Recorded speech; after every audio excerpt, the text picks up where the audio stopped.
All right, everybody, I'm Logan Alec. I'm a CPA, and this is my stimulus update for Friday, August 14th. I'm going to talk a bit more in this video about states' responses to Trump's unemployment memorandum. I'm going to show you a map on the screen and all that. But first, if you could give me a big ol' thumbs up down there, a big ol' like right below this video, if you could do that, I would really appreciate it. Really helps me with the YouTube algorithm. All right, big stimulus news is that the Senate has now officially adjourned until September 8th, the day after Labor Day. And the House doesn't even come back until September 14th. As I've told you all this week, Mitch McConnell has had the Senate technically in session, though the vast majority of members were home. But yesterday, the Senate officially adjourned for the remainder of August. So I know there are some bright personalities out there who have been kind of teasing recently that a second stimulus check could come in August. But let's be real, folks. As I've said before, Trump can't exercise presidential authority to do a second stimulus check. And with Congress out, Democratic convention next week, GOP convention the week after that, and negotiations pretty much dead for all practical purposes for now, though they could be revived in the future. How is that going to happen? Answer, it's not. It's just not. That said, could stimulus negotiations revive in some way, shape, or form before both houses of Congress are back in session? Sure.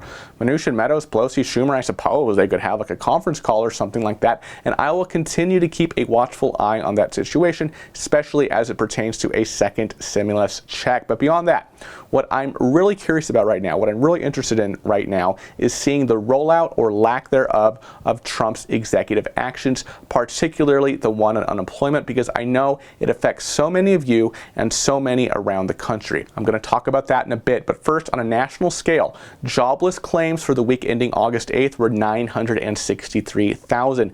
This is fewer than the 1.1 million expected, and the first time the number of new jobless claims has been below 1 million claims since March. So that's decent news. Almost a million initial jobless claims. I wouldn't call it great news, but hey, it's better than expected, and it's better than it has been since March. All right, now let's talk about Trump's unemployment memorandum. Just to catch you up if you're new around here, Trump signed a presidential memorandum this past Saturday with a plan for unemployment retroactive to the week ending August 1st. Under this plan, those receiving at least $100 in unemployment benefits, including regular state unemployment as well as the PUA, would be eligible for an additional $300 per week kick-in from the federal government, and if a state chooses to go along with it, an additional $100 state kick-in, making the total an extra $400 per week. As I've done the math in a previous video, probably would last about 4 or 5 weeks or something like that. Now, this is not technically an extension of the former $600 per week program that was created by Congress under the CARES Act.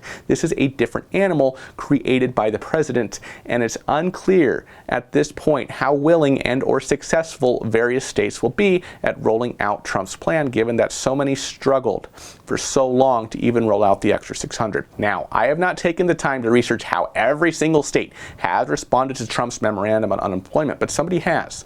Matt Darling from a design and consulting firm Ideas 42 created this handy map that has aggregated various statements from state governors and unemployment offices indicating which state, namely the one in green on this map, West Virginia, has said that it intends to implement the executive order in full. I showed you the statement from Republican West Virginia Governor Jim Justice, essentially committing to the Trump plan in a previous video. Now, the two states in yellow, Ohio and South Carolina, gave indication that they intend to implement a limited version of the executive order, at least according to this map. For example, in Ohio, Republican Governor Mike DeWine said the state will likely not pay the extra $100 state-funded amount weekly, but would accept and distribute the $300 federal kick-in. And then, according to the map, the states in red, being California, Kentucky, Pennsylvania, and New York, have supposedly given some indication that they will not be able to implement Trump's memorandum on unemployment, with the states in purple, which are obviously the majority of the states, unsure where they stand. Now, regarding the red states on this map, I've shown you before what California Governor Gavin Newsom and what New York Governor Cuomo have said about the memorandum. The words from the Kentucky governor are equally strong. Kentucky got the red on this map because Democratic Governor Andy Bashar said, based on calculations of how much money was put aside, this federal program might only last for 5 weeks, meaning states would be left picking up the full $400. And just looking at the last 3 months to get through the end of the year, year, we'd be looking at over $1.5 billion, something that's just not possible for the Commonwealth of Kentucky.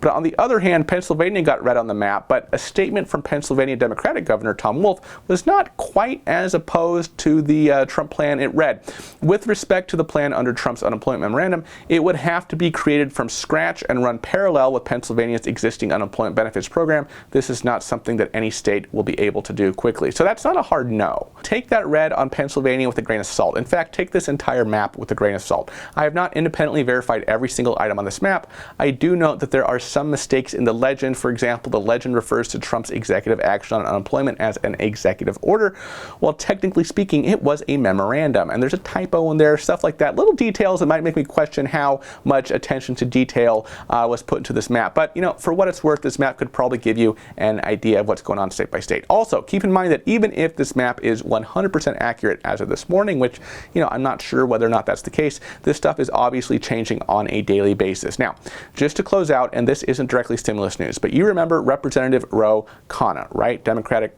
member of the House of Representatives. He, along with Representative Tim Ryan, drafted the Emergency Money for the People Act, which was one of the OG $2,000 per month stimulus proposals. Well, yesterday, Representative Khanna wrote a blog post stating that while he will support the Biden-Harris ticket for the 2020 presidential election, he is not voting in favor of the Democratic platform because he does not believe that it goes far enough with respect to universal health care. Khanna wrote, I will be voting no on the platform because when we say that health care is a human right, we must truly mean it and fight for it. I believe if we remain stuck on such concepts as affordable when talking about solutions to health care accessibility, we are badly constrained inside a limited debate.